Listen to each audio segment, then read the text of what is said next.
We have these three basic blessings, which is really what we all need in life. There's an old Hasidic tradition, a story illustrating it, that one can not always expect blessing at any given time in all three areas. Generally, one can hope for two of the three. And of course, the wheel of fate can turn, and that the influence of above, of blessing, as it reveals itself below, to some extent can be implemented through the blessing of a righteous person as well. But it says even the righteous person could redirect the blessing from one area to another, but can't necessarily make it be in all areas of that person's life. There was a great individual who lived in Vitebsk, Nahum of Vitebsk, and actually he was before the time of the Baal Shem Tov, so we're talking about the beginning of the 17th century, I think. The famous story that he was childless, a wealthy merchant, and when he asked for a blessing from a great person, he was told that it is seen indeed that he is one of many who will not succeed to have all three blessings. So for his wife to become pregnant, he would either have to give up his wealth, and they would be poor, happily blessed with a child, and healthy, which incidentally is the choice generally what one would expect, to have children and to have health, and perhaps not as much money. But he gave it serious thought, and he decided that his wife deserved a child, and his wife also deserved to raise the child in material comfort, and hence he decided that he would take these two blessings and understood that his life would come to an end if he did that. Indeed, that is what has happened in this particular story, and his daughter, Dorale, became a great activist. But it's just meant to illustrate this idea. But of course, generally, it doesn't mean we can't have all of these things, and indeed we always wish all of these things, we pray for all of these things.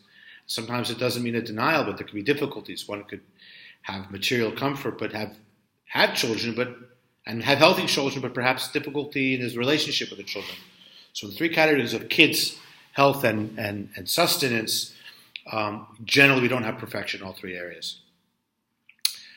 So that is how it's connected. Now, let's go to a more esoteric level.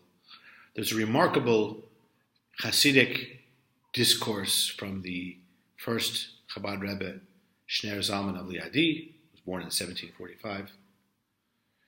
And he explains the verse of the woman, the widow of the sons of the prophets, in a very powerful, symbolic way, metaphoric.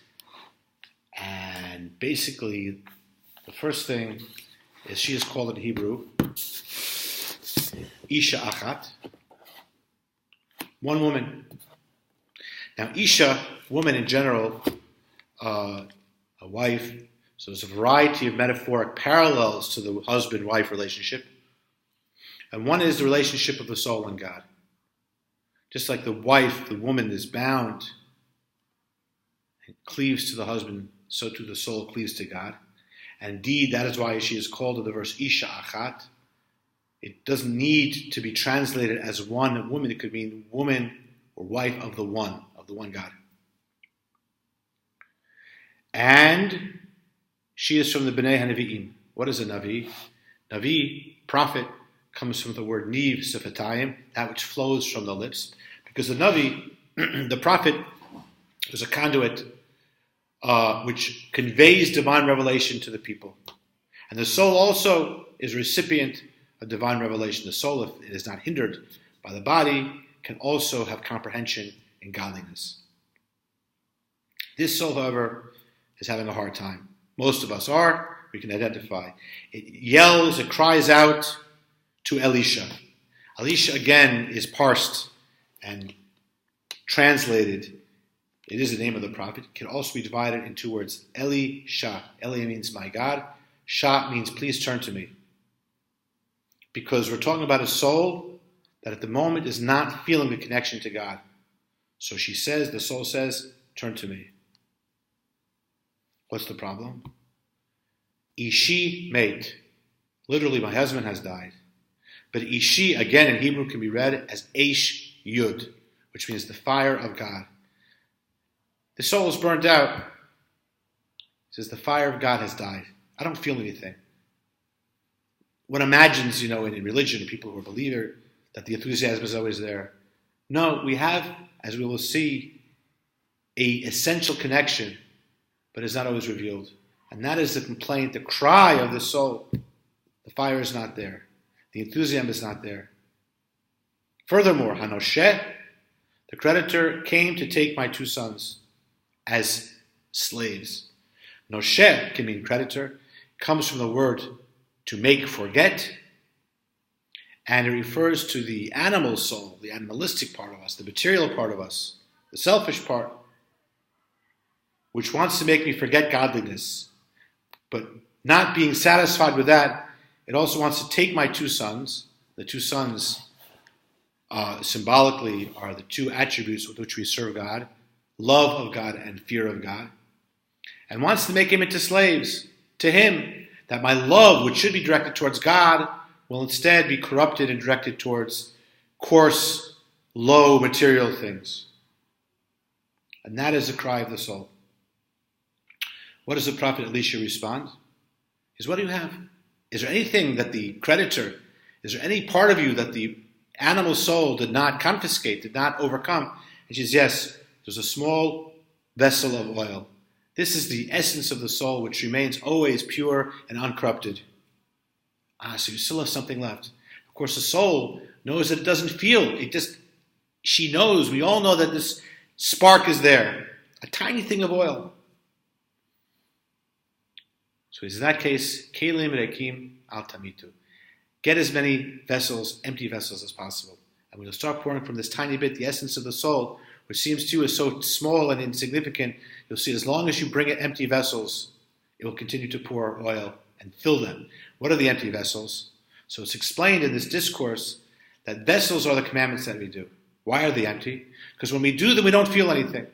We don't feel enthusiasm. We don't feel joy.